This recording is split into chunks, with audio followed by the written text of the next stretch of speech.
राधे राधे दोस्तों।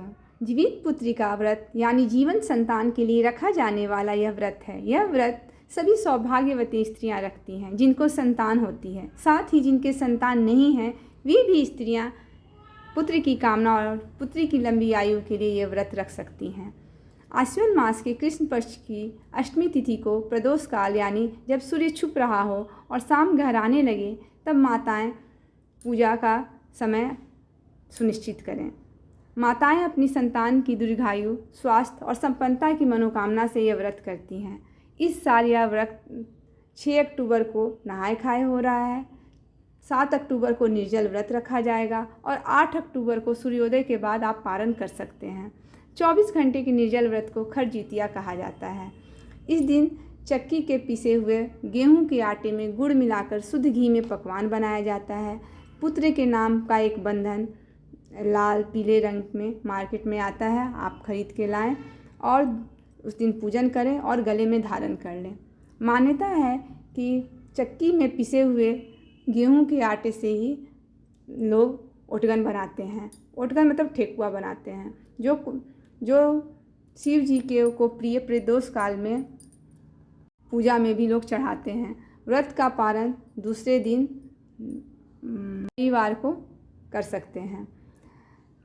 पुत्र की रक्षा करने वाला यह व्रत जीवित पुत्रिका या जितिया का विशेष महत्व है। इस दिन माताएं अपनी संतान की रक्षा और कुशलता के लिए निर्जल व्रत रखती हैं। जीवित वाहन के नाम पर भी जीवित पुत्रिका व्रत का नाम पड़ा है। आइए जानते हैं कि जीमूत वाहन कौन थे और कैसे उनका यह नाम पड़ा। इस वर्ष आप लोग समय नोट कर लें। 7 अक्टूबर संध्या 6:34 पर पूजा करने का बहुत अच्छा मुहूर्त है, इसलिए 6:34 तक आप लोग पूजा शुरू करें तो बहुत अच्छा रहेगा। शाम के समय ही इस पूजा का विधान है। कथा है कि गंधर्वों के राजकुमार का नाम जीमूत वाहन था। वे बड़े उदार और परोपकारी थे। परोपकारी इसलिए कि वो सबका परोपकार करते थे, अपने प्रजा से लेके सबका परोपकार करते थे। जीमूत वाहन के पिता ने वृद्धावस्था में वानप्रस्थ आश्रम मतलब जब राजा बूढ़े हो जाते थे तो जंगल में जाके तपस्या करते थे। जाते समय इनको राज्य सिंहासन पर बिठा दिया था, किंतु इनका मन राजपाट में लगा नहीं। वह राज्य का भार अपने भाइयों पर छोड़कर स्वयं वन में पिता की सेवा करने चले गए। वहीं पर उनका मलयवती नामक राज्य कन्या से विवाह हो गया। एक दिन जब वन में भ्रमण करते हुए जीमूत वाहन काफ़ी आगे बढ़े तब उन्हें एक वृद्धा विलाप करते हुए दिखी। इनके पूछने पर वृद्धा ने रोते हुए बताया कि मैं नागवंशी स्त्री हूँ और मुझे एक ही पुत्र है। पक्षी राजगरुड़ के समक्ष नागों ने उन्हें प्रतिदिन भक्षण हेतु एक व्यक्ति सौंपने की प्रतिज्ञा हुई है। आज मेरे पुत्र शंखचूड़ की बलि का दिन है। जीमूत वाहन ने वृद्धा को आश्वस्त करते हुए कहा कि डरो मत, जब तक मेरे शरीर में प्राण है मैं तुम्हारे पुत्र के प्राणों की रक्षा करूँगा। आज उसके बदले मैं स्वयं अपने आप को उसके लाल कपड़े में ढककर वधशिला पर लेटूंगा। इतना कहकर जीमूत वाहन ने शंखचूड़ के हाथ से लाल कपड़ा ले लिया और उसे लपेटकर खुद को बलि देने के लिए चुनी हुई वधशिला पर लेट गए।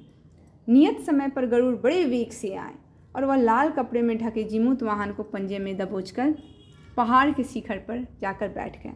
अपने चंगुल में गिरफ्तार प्राणी की आंखों में आंसू और मुंह में आह निकलता ना देखकर गरुड़ जी बड़े आश्चर्य में पड़ गए। उन्होंने जीमूत वाहन से उनका परिचय पूछा। जीमूत वाहन ने सारा किस्सा सुनाया। गरुड़ जी उनकी बहादुरी और दूसरों की प्राण की रक्षा करने में स्वयं का बलिदान देने हेतु हिम्मत से बहुत प्रभावित हुए। प्रसन्न होकर गरुड़ जी ने उनको जीवन दान दे दिया तथा नागों की बलि ना लेने का वरदान भी दे दिया। इस प्रकार जीमूत वाहन के अदम्य साहस से नाग जाति की रक्षा हुई और तब से पुत्र की सुरक्षा हेतु जीमूत वाहन की पूजा की प्रथा शुरू हो गई। आश्विन कृष्ण अष्टमी के प्रदोष काल में पुत्रवती महिला जीमूत वाहन की पूजा करती हैं। कैलाश पर्वत पर भगवान शंकर माता पार्वती को कथा सुनाते हुए कहते हैं कि आश्विन कृष्ण अष्टमी के दिन उपवास रखकर जो स्त्रियां सायं प्रदोष काल में जीमूत वाहन की पूजा करती हैं तथा कथा सुनने के बाद आचार्य को दक्षिणा देती हैं, वह पुत्रों का पूर्ण सुख प्राप्त करती हैं। व्रत का पालन दूसरे दिन अष्टमी तिथि बीत जाने पर करती हैं। यह व्रत अपने आप के अनुरूप फल देने वाला है। दूसरी कथा है नर्मदा नदी के पास एक कंचनवटी नाम का नगर था। वहाँ के राजा का नाम मलाई केतु था। उसी नर्मदा नदी के पश्चिम और बालूटा नाम की मरुभूमि थी, जिसमें एक विशाल पेड़ पर चील रहती थी और उसी पेड़ के नीचे एक सियारिन भी रहती थी। चील और सियारिन दोनों ही पक्की सहेलियाँ थीं।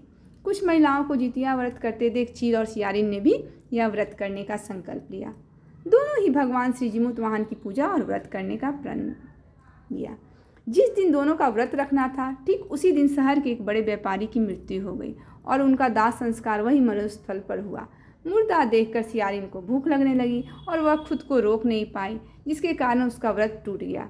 परंतु चील ने खुद पर संयम रखा और पूरी श्रद्धा और नियम से अपना व्रत पूरा किया और अगले दिन व्रत का पालन भी किया।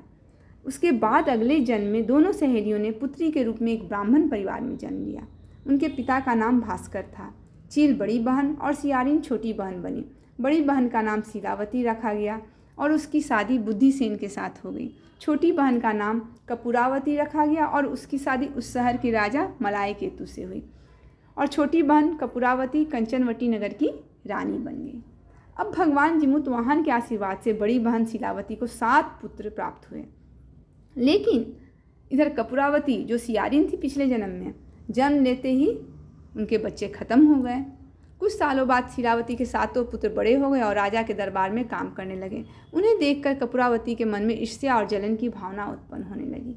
इस ईर्ष्या की भावना में कपूरावती ने राजा से कहकर शीलावती के 7 बेटों के सर कटवा दिए। फिर उन 7 सिरों को 7 बर्तन में डालकर ढक दिया और शीलावती के पास भिजवा दिया। यह सब देख भगवान जीमूत वाहन ने मिट्टी की सहायता से 7 भाइयों के सर बनाए और सभी सिरों को धड़ से जोड़कर उन पर अमृत छिड़क दिया, जिसके कारण वे 7 भाई फिर से जिंदा हो गए और घर लौट आए। रानी ने जो कटे सिर भिजवाए थे वह सब फूल बन गए। कपूरावती समाचार सुन पाने को बहुत व्याकुल थी, लेकिन जब उसे इस बात का पता चला तो वह अपने बड़ी बहन के घर गई और वहाँ सबको जिंदा देखकर आश्चर्य में पड़ गई और बेहोश हो गई। जब कपूरावती होश में आई तो उसने अपनी बड़ी बहन से यह सारी बात बताई और अपनी गलती का पश्चाताप किया। भगवान जीमूत वाहन की कृपा से बड़ी बहन को पूर्व जन्म की सारी बातें याद आ गई थीं और वह अपनी छोटी बहन को उसी पेड़ के नीचे लाकर पूर्व जन्म की सारी कथा बताई, जिससे कि सुनकर कपूरावती फिर बेहोश हो गई और मर गई। जब राजा को इस बात की सूचना मिली तो उन्होंने उसी जगह पर पेड़ के नीचे कपूरावती का दाह संस्कार कर दिया था। एक और चीलो सियारिन की कथा है। 2 बहनें थीं जिनका नाम, एक का चीलो था, एक का सियारिन था। चीलो बहुत मेहनती थी और गरीब भी थी। वह मजदूरी करके अपने बच्चों को पालती थी, लेकिन सियारिन गलत आचरण वाली थी जो हमेशा मौज और ऐश करती थी और चीलो से जलती थी। हर वक्त सियारिन यह सोचती थी कि चीलो इतना खुश कैसे रहती है। चीलो की हंसी खुशी सियारिन से सही नहीं जाती थी, जिसके कारण सियारिन चीलो के संतानों को सताने के लिए कई प्रयास कर चुकी थी। कई बार चीलो के बच्चों को ख़त्म करने की भी कोशिश कर चुकी थी, किंतु चीलो की तपस्या और व्रत के कारण उनके बच्चे हमेशा सुरक्षित बच जाते थे। एक दिन सियारिन चीलो के सभी बच्चों को लेकर जंगल में लकड़ी चुनने के लिए लेकर गई। वहाँ जंगल में लकड़ी को चुनते चुनते बच्चे थक गए और थोड़ी देर के लिए सो गए। बच्चों को सोता देख सियारिन ने सभी बच्चों का सिर काट दिया और टोकरी में रखकर वापस घर लाई और वह चीलो को वह टोकरी भेंट में दे दी। कहा, दीदी मैं जंगल से आपके लिए नारियल लाई हूँ, बच्चों को खिला देना। चीलो ने उस टोकरी को उठाकर देखा नहीं और किनारे में रख दिया और अपने बच्चों की प्रतीक्षा करने लगी। जब शाम से रात हो गई और बच्चे वापस नहीं आए तो वह बहुत परेशान हो गई। बड़े ही करुण स्वर में जोर जोर से रोने लग गई।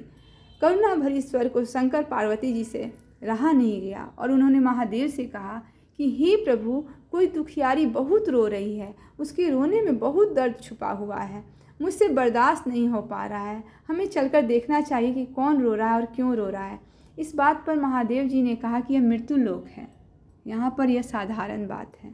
पार्वती जी के हट के कारण महादेव उनके सामने झुक गए और उनकी बात मान ली। चीलो के पास जाकर उसके रोने का कारण पूछा। महादेव जी के पूछने पर चीलो ने अपने रोने का कारण बताया। शंकर जी ने जब ध्यान लगाया तो चीलो के बच्चों को जंगल में मृत पाया, जिसके बाद शंकर जी ने पार्वती जी से अनुरोध किया कि बच्चों को पुनर्जीवित कर दे। बच्चे नींद से उठकर मौसी को ढूंढ रहे थे, किंतु मौसी तो वहाँ नहीं थी। बच्चे डरकर घर आ गए। मौसी के सारे कार्य माँ के सामने बता दिए। यह सब सुनकर चीलो सियारिन के पास जाकर लड़ने लगी। तुम मेरे बच्चों को जंगल में क्यों अकेला छोड़ा? दोनों बहनों में लड़ाई शुरू हो गई, किंतु इस लड़ाई का कोई हल नहीं निकला। जिसके बाद दोनों ने उस जंगल में एक तपस्वी को घटना सुनाई। घटना को सुनने के बाद तपस्वी ने दोनों को आदेश दिया कि तुम दोनों जाकर पास में खेल रहे बच्चों को बाल से पकड़कर घसीटते हुए मेरे पास लेकर आओ। इसके बाद मैं निर्णय करूँगा। चीलो बच्चों की माँ थी, उससे बच्चों की पीड़ा देखी ना जा सकती थी। उसने महात्मा के वचनों का पालन नहीं किया, लेकिन सियारिन दौड़ती हुई खेलते हुए बच्चों को बाल से पकड़कर खींच ले आई। जिसके पास तपस्वी ने सियारिन को श्राप दे दिया और हर जन्म में इसी प्रकार तू सदैव जलती रही और दुखी होती रही। जो महिला किसी बच्चे की पीड़ा और माँ की ममता को नहीं जानती, जीवन भर धरती पर दुख भोगने के अलावा और कुछ नहीं करती है। एक कथा और है कि महाभारत के युद्ध में जब अश्वत्थामा अपने पिता की मृत्यु से बहुत दुखी थे और अपने पिता की मृत्यु का बदला लेना चाहते थे, जिसके कारण वह पांडवों की शिविर में घुस गए। शिविर में उस समय 5 लोग सो रहे थे, जिसके कारण अश्वत्थामा ने उनको पांडव समझकर खत्म कर दिया। यह माना जाता है कि सभी पुत्र द्रौपदी के 5 पुत्र थे। जिसके बाद अर्जुन ने अश्वत्थामा को बंदी बना लिया और उनकी दिव्य मणि भी छीन ली, जिसके कारण अश्वत्थामा ने क्रोध में आकर अभिमन्यु की पत्नी के गर्भ में पल रहे शिशु को भी ब्रह्मास्त्र के जरिए मार डाला। तब भगवान श्री कृष्ण ने अपने सारे पुण्य का फल उत्तरा की अजन्मी संतान को दे दिया। इसी कृष्ण की कृपा से इस पुत्र का नाम जीवित पुत्र का नाम दिया गया। दोस्तों, जीवित पुत्रिका की आप लोगों को बहुत बहुत बधाई। और इसी मंगल कामना के साथ मैं अपने सभी दोस्तों को यह कहना चाहूँगी कि बड़ा ही एक तपस्या वाला व्रत है। सब लोग खुशी खुशी करें और अपने बच्चों को आशीर्वाद दें। उनकी मंगल कामना के लिए जीमूत वाहन से प्रार्थना करें। राधे राधे।